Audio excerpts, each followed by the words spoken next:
Now we go on to Namaris. Are you ready? No. It's like, no, I'm nervous. I'm so nervous, y'all. If y'all hear my voice shaking or like some heavy breathing, like, y'all, I'm nervous. It's okay. It's okay. You're amongst friends. A lot of you are doing it for the first time, so you definitely got this. All right, so let me see if I can figure this out.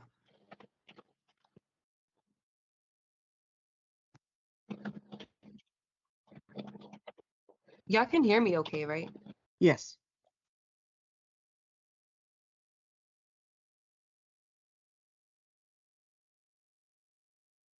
All right, can you guys see my screen? Yes. We see our bubbles. Okay, I think I got it. There we go. Yep. There you All go. right. So, as you guys can see, my topic is going to be about the dark web. Now, I'm sure we've all heard about it, but tonight, let's just talk about it. I'm going to be talking about the different layers of the web. What is the dark web? Why it exists? How it could be, no, not how. What can be accessed on it? What is Tor? And why we should avoid the dark web. But let me first introduce myself. My name is Namaris. And if I may be honest, I didn't think this was real, like at all. Like to me, the dark web was some exaggerated glorification of dark hacking, illegal destruction of the world, and the black market. It was something that I've always seen and heard about on TV shows and in movies. Though once I started my journey in cybersecurity, I learned that the dark web is very real and should not be messed with. So let's get back to the basics. We're going to start off with the three layers. The World Wide Web is known to have three major components. We have the surface web, the deep web, and the dark web. We'll first be talking about the surface web. The surface web consists of over 4 billion pages and counting, and that only takes up about 10% of the whole web. It can be accessed via standard search engines like Google Chrome, Internet Explorer, Mozilla Firefox, and many others. It's also visible to all users of the internet to look up sites like blogs, news articles, and any other public site available using the search engines mentioned above. Though, as public and small as it may seem, it doesn't make it the safest. It's actually very easy to be vulnerable on the surface web. Within those 4 billion sites, many of them are malicious sites and scams that can cause harm. So it's important to note that using special security services and practices will be beneficial to use in this level. Next up, we have the deep web. It's the largest layer of the three, going at about 90 to 95% of the web. It's the layer that's not so easily accessible as the surface web. The data here can't just be found on like a search engine like Google. These entities are usually accessed through some sort of username and password like type of login. The deep web can be used to access databases, forums, social media apps, emails, online banking, chat messages, health records, and fee for services sites. Now, while it's important to be secure on the surface level, this is the area where you really want to apply those strong security practices, such as creating those long, strong passwords and using a VPN service. You might want to think twice about accessing like your private information while going on like public networks. Now, onto the most dangerous part of the internet, the dark web. There is actually little to no information on how it got created. The dark web is the third part of the web level or the internet, and it only takes up a very small portion of the internet. But why is it there? Why does it exist? Well, that's because it's the home for cyber criminals and hackers. Everything illegal you can find here: drug trafficking, illegal weapons, fraud, contract killings, cyber attacking services, and I'm sure there's so much more at this point. As crazy as it sounds, this world really does exist. And I just wanted to put in a side note on what cyber attacking services can consist of, and that's botnets, which is short for a robot network, and they're a network of computers that are infected by malware. These include attacks about like email spams and DDoS attacks. But that term, black market, it's true. Like there are illegal marketplaces and forums where actual criminal activities are being conducted and discussed. Now, I don't know any specifics on what's being talked about, so don't go and message me trying to get the tea on what's going on the dark web. I'm only here to inform you that such things do exist. Now, let me just start off by saying another thing, that I'm not going to show you what it looks like, how to use it, or anything like that. It wasn't allowed for this presentation, which is cool, no sweat. But I'm going to inform you about something called Tor. Now, Tor is a network that allows for private web browsing. It stands for the Onion Router. It's a browser that was created back in the mid 1990s, and it was meant to keep like the US intelligence secrets safe and secure. In the early 2000s, it was made available to the public as an open source platform. It operates by using 3 layers of encryption and a specific onion-style routing method that allows users to be anonymous. Instead of directly connecting your computer to a website, it bounces between other users before delivering what's wanted. It allows for the user to browse the internet, basically minimizing the risk of being traced. So if you look at this image here, you can see there's like 3 nodes. You have the entry node, the middle nodes, and an exit node. The entry node is when your data is being introduced to the Tor circuit. The middle nodes this is where the encryption happens. Your data is sent through multiple thousands and thousands of nodes to quote unquote replace your identity one after the other. Say your data went through node A, then node P, then node K, then node Y. Y only knows the identity of node K, who only knows the identity of node P, and so on and so forth. This is how Tor ensures that or keeps that anonymous vibe within its network.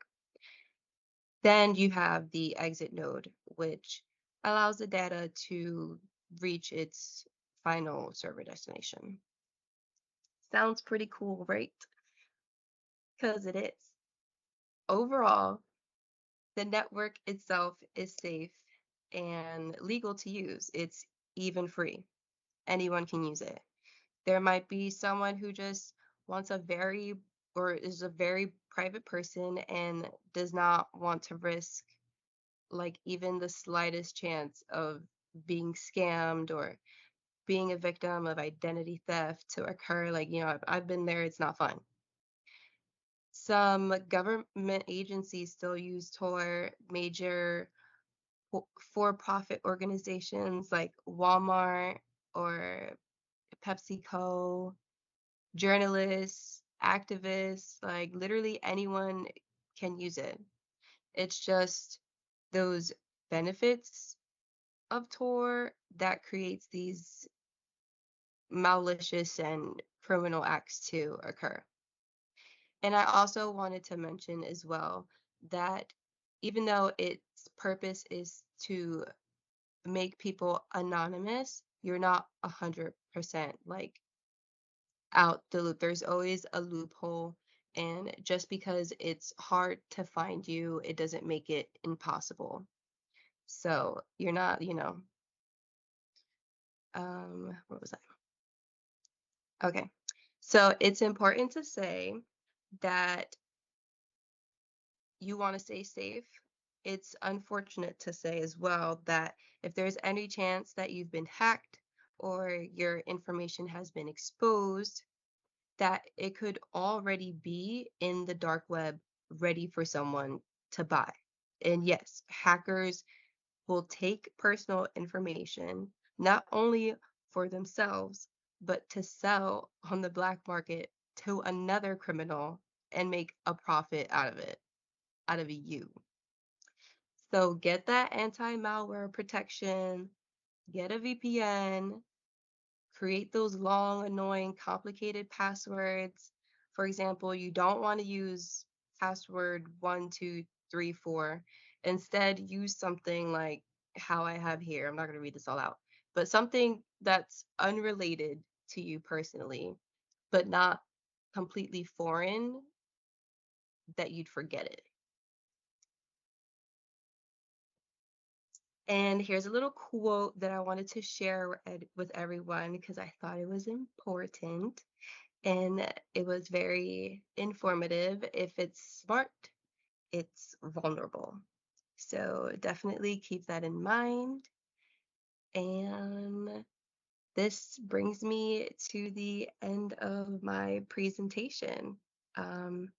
It wasn't anything spectacular, but I hope it was, informative for anyone who may have needed it or anyone who may have just needed a refresher. I know for me, this was very, very interesting because I'm new into this field. I come from the medical field. So in my journey of like learning on the IT side of things, it's definitely interesting.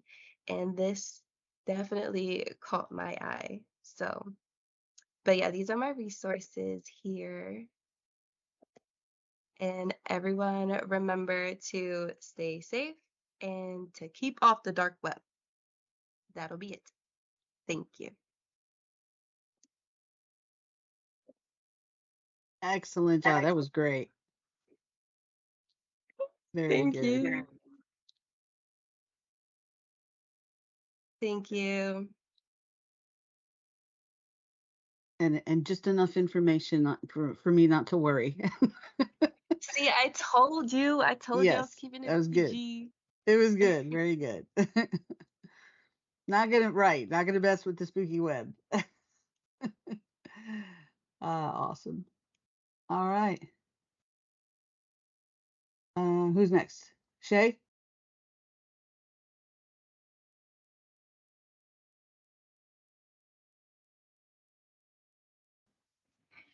Yes, Shay What is in the building.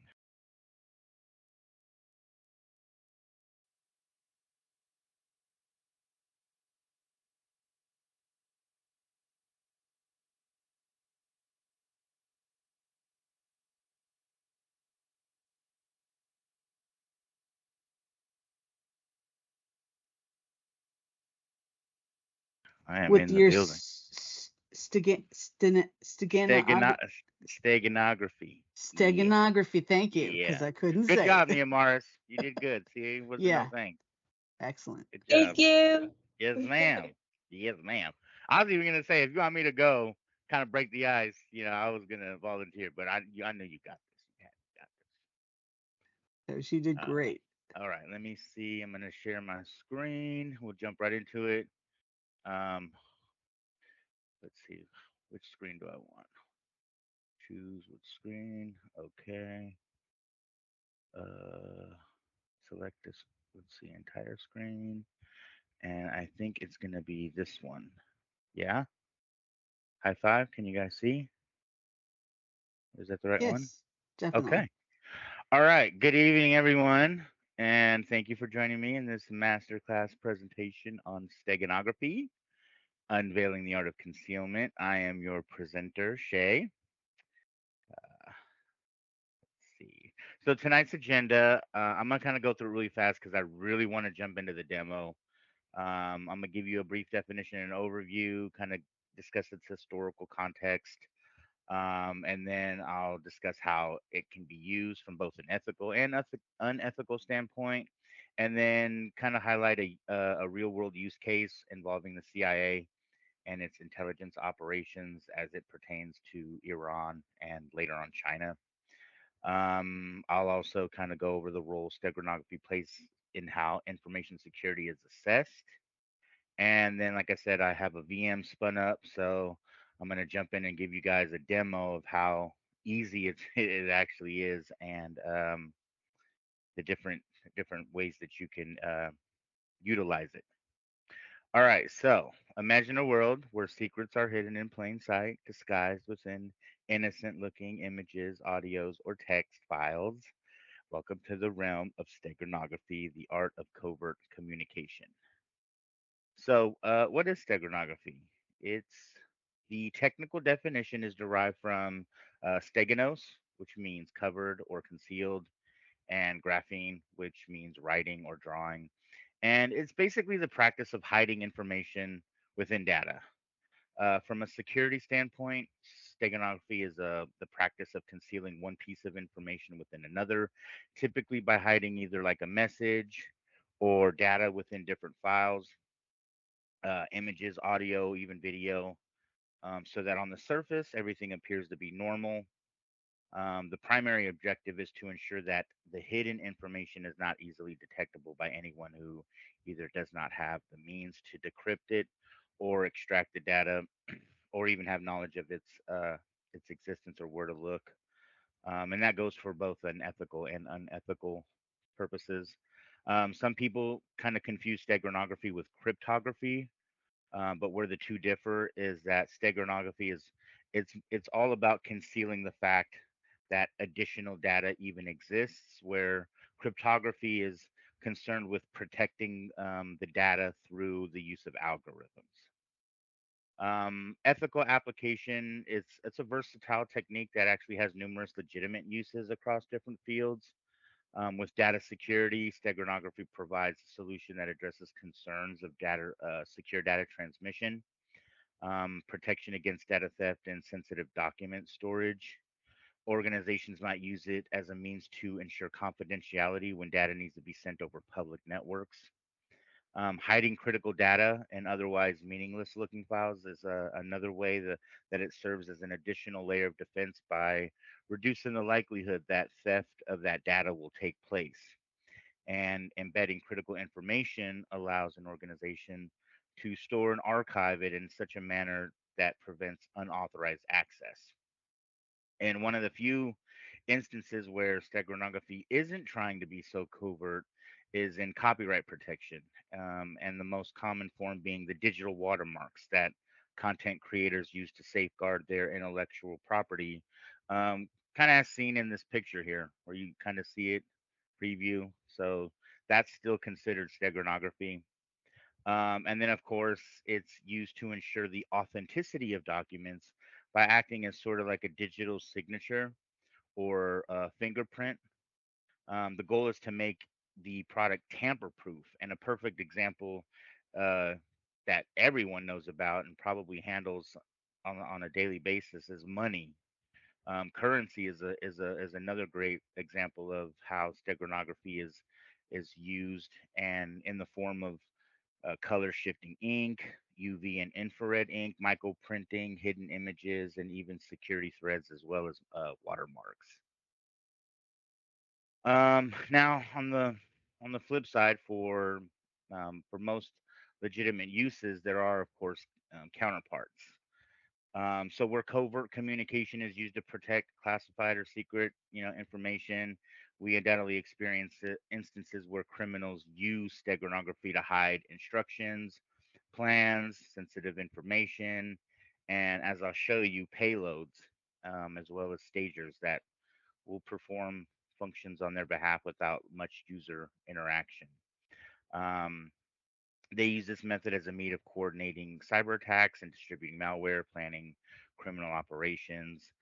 Foreign intelligence agencies and spies, and even perhaps terrorist groups might employ steganography and hang out with Neomaris on the dark web doing their onion tea stuff.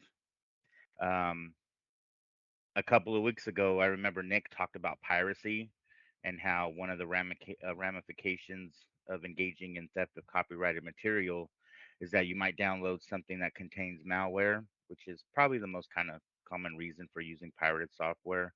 But steganography is also used as a means to circumvent digital rights management protections. What individuals will do is they'll hide copyrighted content within legitimate files to evade detection and then distribute that copyrighted material illegally. Um, Malicious actors can also hide stolen data if they're trying to exfiltrate stuff and they kind of want to stay under the radar and make it look like these things are normal processes. Then it's a tactic that they'll use to make it harder for security systems to detect. And then I'll show you kind of a proof of concept later, where that can be done. Criminals use it to embed malicious code and malware within files, bypassing security measures and infecting target systems, which will enable them to run commands, install programs, communicate with the C2 server, etc., etc. And see, great minds think alike. Neil Mars, I have a quote too. Sometimes the most effective form of communication is the one that no one notices, and that was by David Goyer, who's a screenwriter for the Dark Knight trilogy. Um, a use case was the CIA comms communication catastrophe. So from around 2009 to 2013, the intelligence community kind of like experienced really crushing failures related to its secret internet-based communication system, which was a key means for remote messaging between CIA officers and then their sources, but primarily in China and Iran, where the problem originated and then spiderweb to other countries, despite warnings about what could happen. One of the largest failures occurred, or started in Iran around 2009, which was a little after the Stuxnet virus. Um, Iran was kind of angered about the breach and the damage that was caused by that virus, and so they knew that there was some kind of mole. Um, and it really didn't take them a lot of time to figure it out because the communication system that the CIA was using was extremely flawed. Um, the risks that posed by the system appeared to have been overlooked in part because it was really easy to use. With even the CIA's directorate saying that it was impregnable, but um, about a year later, around 2010, Iran had already started to identify CIA agents, and within a year after that, had already dismantled their network in that country based on reports from other former intelligence officials. The use of sloppy steganography and messaging platforms that were operated by the CIA, and it's like over 300 websites, had led to the capture and prosecution and most likely execution of numerous Iranian informants who were working with the United States and providing them with military intelligence and other sensitive state secrets. So the lesson here was, even though it can be a powerful means to conceal information, putting too much trust into that methodology can lead to having like a false sense of security and overconfidence in one's ability to go and remain undetected. As we saw, hubris, arrogance, and even a lack of conviction to ensure a certain level of protection to those who are helping you out ended up costing people their lives and freedom, and it really destroyed the trust and credibility that the U.S. had established with Iranian nationals. Um, okay, demonstration time. So before I kind of go into the VM, I'm going to kind of just go over briefly the tools that I'm going to be using. One of them is called Steghide. It's a open source tool. It works on all platforms, so it doesn't matter if you're running Windows, Linux, Mac, it'll work. Steghide allows users to embed a variety of data types, and it supports JPEG, PNG, bitmap, although bitmap tends to be a little bit larger in size, and compressed formats like JPEG and PNG work better. WAV files are also supported. The only downside to StegHide is that movie files are not supported.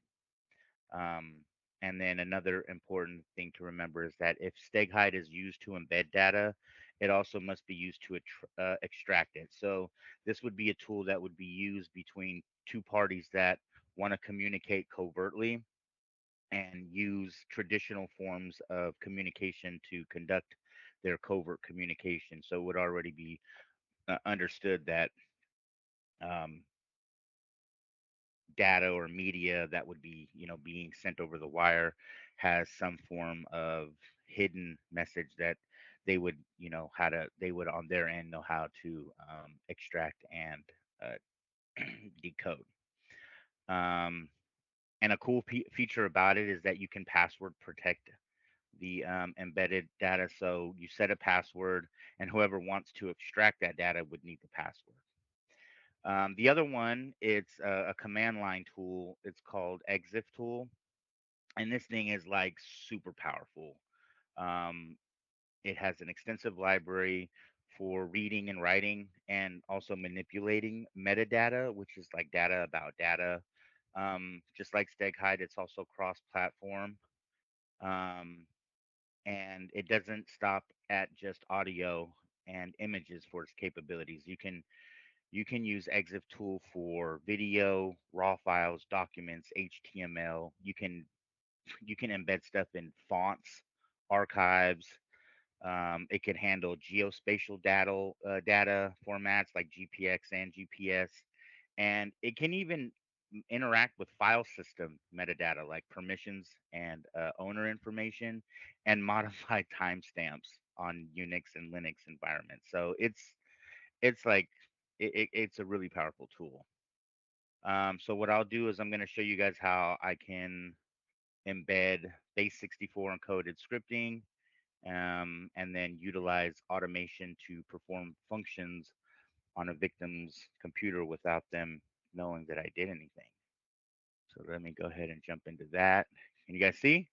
You still see my Kali VM up? Yes. Okay. All right. So, oh, dang, I still have my Huntress stuff up. Okay, sorry. Um, okay, let's go ahead and get rid of you. Um, so we're gonna go into demo, and I've already written out the scripts, and I'll go over them so that you guys can see. So we'll start with these pictures here. These will be my starter pictures, and I'll use one for each different kind of demo. The first one that I'm gonna do, I'm gonna go ahead and do the stake hide one. And so what I have here are two different. Can you guys? Is it not big enough? So I have two different scripts that I wrote. Let me go ahead and open this up and kind of show you what this one is. So here what I've done is I've kind of created a some variables that have some predefined information as far as where the secret file is located, what kind of picture I'm going to use, the name of the output image, because once I embed this picture with this file, it'll output this image. This is the passphrase that I'm going to use. Just keep it simple. I have some error checking here, so this is kind of my way of like seeing if there's any bugs. Then I get little messages, but I've already kind of gone through this and it worked just fine. So this right here, this particular script will simply just encode the or embed the image. It's going to take this file right here and it's going to put it in this picture. And then this picture will have another picture. And that would be the one that I would send to whoever I want to communicate with. And then on their end, we would just pretend like they got the picture. This would be something that they would have to do to extract the file. And so here's what they would run. They would extract here more variables to define locations and passphrases, and then the actual extracting the file is this one right here. Is this stake hide extract? Um, it calls this variable here an output file. It uses the passphrase, and so what I did was I decided to use the demo directory and this file name to show how this file and then where the other one will show up over here, and this file will be the same. So I'll pull up a terminal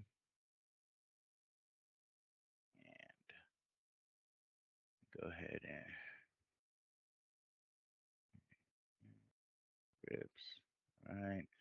So for the first one, I'll do stake hide. Um, Go ahead and run that. And you see here, oops, can I zoom in on this? Dang it, I can't. Um, I don't know how, at least I don't. So here you see file embedded successfully with passphrase. And as we can see here is our other picture.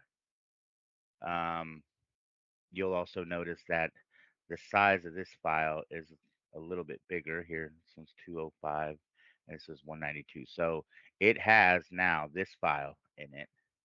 And the other person would then get this picture. You'd already prearranged the password that you would need to extract it. So I'll go ahead and you'll see as I run this, um, as I run this other command, this other program, the text file pop up over here. Oh, we're gonna have stag unhide, and there it is. So here is the extracted file. I'll go ahead and open this up. It's a secret message. And just for confirmation, proof of concept, we'll pull this one up, secret file, and you see they're the same. All right. Now for the other one is going to be a little bit more malicious, or can be, as an example, how malicious actors can use this kind of tactic um, to you know do remote code execution, download, install, and really kind of run amok. Um, so again, it's a two-part thing where I have a payload and I have a stager. I'll go ahead and start with the payload and show you what this looks like. So what this is doing here is this is going to be the proof of concept that I have access to a system and that um, I can install files on someone's system. What this is doing here is it's creating a variable that I later call to pass through to be encoded, and I then embed base 64 content into a picture. And then what I will do is um, create my own user defined metadata tag called certificate so that it looks professional, or anything that you wouldn't kind of like, an unsuspecting person wouldn't think twice about it. um, it creates its own user I create my own user defined meta tag, and then I um, embed the base 64 command. So this is what would get embedded as base 64 content. The stager, and what I'm going to do is I'm going to, like, on purpose, uh kind of like make it hang so that you'll see that the error checking at the bottom, um you'll see this come up, because when you go to execute, where you actually need to download it, it needs to then be extracted, converted again, and then evaluated. um there's a a thing that I wanted to show you guys, the difference between just pulling a URL and then having to, like, go a little one step further, and getting the complete uh, URL with the pictures extension so that it downloads properly. Here, I would then put the URL in this place. I left it open because I don't know what it's going to be yet. I'm In this section, I'm defining my staging directory and the name of the picture that I'm going to be downloading, the output file of it. I've got some more error checking here, where if there's any kind of issues, it'll tell me that it didn't download. Over here, this is the part where I'm extracting the data. So I'm running exif tool again, and I'm piping it into awk, where I'm isolating that line where it's um, that user defined meta tag, and then deleting uh, spaces and colons, and I'm just pulling what would be then the second column. That's what this part here is. And so all I have is, in my variable, just the base 64 encoded content. I then bring it over here to where I'm going to go ahead and pipe that into base 64 to decode. And then once it's been converted into this again, I'm going to go ahead and execute it. And then at the end, I do a little bit of cleanup. So I will put, just like, again, for proof of concept, this is where the file will show up if all this stuff runs correctly. And then I do cleanup. So I go back, I make sure that the temp directory is deleted so that there's no proof that I was there. There's no cookies. There's no IOCs or anything like that. So first thing is to go ahead and run the payload. So go ahead and run,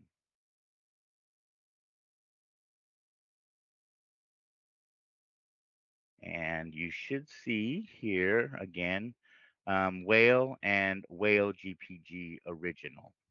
So this is the original file. This is without the encoding. This is the one that does have the encoding. It's very small, as you see. It's not really a major change in the size of the file. And to kind of get an idea of what it would look like, we're just going to run exif tool. I'm going to go ahead and pull this in here, and you'll get to see right here, certificate is what I defined, and here is my base 64 payload. Um, and to look at this one so that you can see the difference between the two, excuse me, um, there is no certificate part here. It has been completely stripped. Um, so now I need to upload it. So we're going to host it. And I mean, it's kind of scary because this is a site that I found that does image hosting, bookmarks, and you don't even need to, like, log in.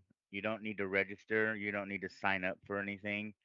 Um, you can create an account, but as you'll see, it would be like a perfect place for somebody who's, doing some nefarious stuff to stage their malware. Um, and I'll show you just how simple it is. I'm gonna go ahead and take my picture. This is the one that's infected. I'm just gonna drag it right here, and I can have the picture be auto deleted in as little as 5 minutes after I upload it. So it won't even leave any kind of trace on here, and it's gonna upload with that base 64 encoding. Okay.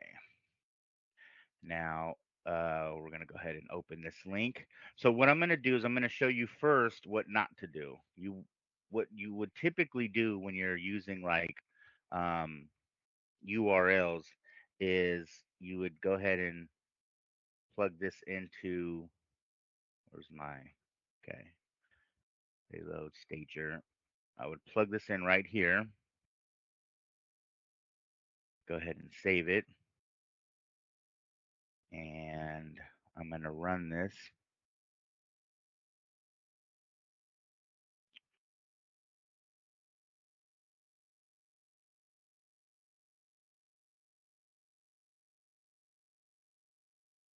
And you see my error right here, file not found in demo. Well, everything worked except extraction, because what ended up occurring was, and we can see that it downloaded just fine, because I'll go to my temp folder and we see there it is. But the problem is there's actually two problems. One, I pulled this page which came with a bunch of garbage that I don't want, and it also stripped what I needed the most. Um, so let's go ahead and find out what it really contained. Oops. You notice it's got all this garbage here, whales, it's Facebook stuff, image upload, but no certificate. And it was replaced with this token. So what do we do? How do we fix it? Well, we go here to share and we pull this part. Oops.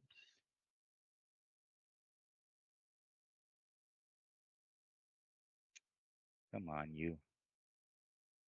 All right. Go ahead and pull that. I'm going to replace my code with the full path. I'm going to go ahead and save it. I'm going to go back to my terminal.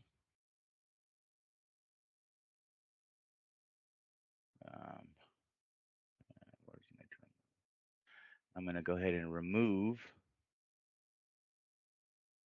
that image file. And now I'm going to rerun it, and we should see a "You've been hacked" file pop up. Boom. And there it is. You've been hacked. I could encrypt files. I could let them know this is the only document you're going to see. This is how you give me your money. This is where you got to send your stuff to. I'm hanging out on the dark web. And to double check, we see that it's no longer there because I cleaned it up. And yeah, so let me pull this up. Any questions? I'm going to go ahead and stop sharing. Any questions? Yay? Nay? No? I'm just, it was very cool. Yeah. That was very cool. But you see, this is the stuff I was trying to talk about. Yeah, exactly. See, Nehemiah's playing like she don't know. See, that's good. Yeah. That's good. She keeping her cover.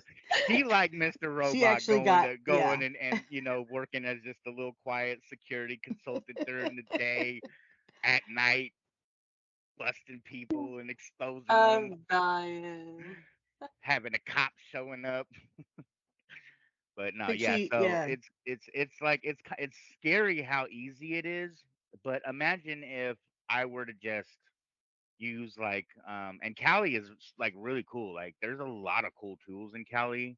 It's got its own social engineering toolkit where I mean you can hide stuff that is very quiet and it's very portable. I can send you something that I'm pretty sure with with some like OSINT, some good OSINT, get you to click on something that looks like it's trusted. You won't even know that there was anything wrong with it because it's all done in the background and it will like kind of hijack already running processes. So it uses what's called is like living off the land. There's a term for lull boss, living off the land, where you're basically using the host machines or your target machines um, its own environment, stuff that it's is normal to its system. Um, you click on this document. I'm waiting. I'm on my end. I've got I opened up a little server that I'm listening on a certain port. I mean, I busted out Python and I got my port listening for your connection. You connect to me and now I have access to your machine. See, it's one thing to like try to get into a person's home network by going through their router. That's harder because you'd have to like hack their router, you'd have to go in, do some port forwarding. There still may be like some security in place where it doesn't allow certain kind of connections. But the thing about firewalls is it's like it's like um it's like the guy that collects or the woman that collects your ticket at a sporting event. You can't get into the sporting event unless you get your ticket, but it don't care who's leaving. And it's the same way with like network traffic. When you want to go look at the web, the firewall don't care. It's like, yeah, well, I'm letting everything come out because it's coming from within your private network. So it's already kind of feeling like this everything is trusted. So a reverse shell is just simply you on your end saying, "Hey, I want to talk to you," without you knowing you even wanted to talk to me because I'm so cool.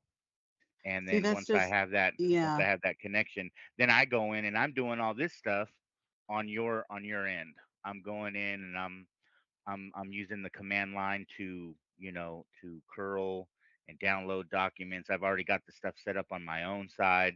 I'm ready. I'm waiting, and then oh yeah, you guys can't see anymore. But yeah, I go back to my image But that upload. that is that is the crazy. That's the crazy scary part is being Yeah, able to get into someone else's system and do those things to them. And yeah. it's like I don't have any questions. I'm just kind of back in why I've stopped watching those cyber hacking Well, shows. Nia Mars kind of like did me a solid by introducing the first half of how this stuff is Mm-hmm. actually done. I go through a VPN. I use proxy Totally opened it chaining. up for you. Yeah, I use a VPN. I use proxy chaining and Tor, the Tor browser. Um, I upload my picture that has absolutely no personal identifiable information because I've stripped all the metadata from it. I've only curated what I wanted to put into it. I found a site that doesn't ask me for my name, my phone number, my address, my email. I don't need to go check no confirmation. I don't have to get multi-factor. I don't have to do none of that. I simply drag and drop. I get a link and in 5 minutes it's gone. And Well, and you even if have to you wonder were, what that image website has to do. What are they doing in the background too? well, that's just it. It's there for Even a if they reason. are, even if they are logging, traffic, guess what? I hit you guys up from Finland. My Tor, like the cool thing about VPN and that Tor is that what they see is an IP address from somewhere else, Yep. and it goes to at least three. Like that's the minimum is three. And if I'm doing it on my computer, I'm first gonna establish how I'm gonna do. Like if I wanted to do it, and I know I wouldn't get, like, it would be very hard to trace it back. I would set up I would actually set up a Bastion server. So I would do a VPN into a cloud EC2 instance that's running that's running VPN software, because free VPN, they're still selling your stuff. Like, Yeah. if you see VPN services, you can get free VPN, and they're most likely selling your information to be able to cover the the cost of hosting your browsing. They also will kind of like reduce how much browsing you can do, so you won't be able to have a lot of data. So they'll have a limit on it. But I would actually set up my own. I'd have my own like firewalls in place, um, and I would do it through like a cloud server. And then so I would connect from my computer through the VPN on a cloud server. From there, I'm gonna use what's known as Tails. I actually talked about this yesterday with Gary. Um, there's an operating system called Tails, which is called the Amnesic Incognito Live System. It doesn't store any of whatever you're doing while you're on it. I'd run through Tails through its Tor browser, and I would actually do like maybe 8 or 9 different connections for proxy chaining. So by the time I get to image upload, I've I've routed through 7 countries, a VPN a VPN tunnel, um, a Bastion router, and a cloud server that's running my own VPN software, and then and then it comes back to my home, and even then I might not even use my own router. I mean, I'd probably Right. hack somebody else, You're right, and Gary. Yeah, you can hear the passion. He's definitely found what he likes to do. That's for oh yeah, sure. oh And yeah. you better leave your mic on, so we can hear if somebody comes, if the feds come banging down your door. So, They're already listening. And I'm not even yeah, worried. I know. Me and Right. Gary, we be talking about it. Like, you know what? I'm all for the NSA. Let them know how I get Yeah, down. that's I'm what I Middle say. Eastern They too. can they You can know what come I'm here. They saying? won't I find don't mind. anything. I hope they listen, and please be paying attention. Yes, I am Middle Yeah, Eastern. pay You attention. know what And I'm you'll saying? But work I for am them. You'd have American. no problems working for them and showing them how No, it's done. nope, nope. I Exactly. don't. All I right, don't we should care. move on because we have a lot of people to go on, but this was great. It was an excellent, very good information.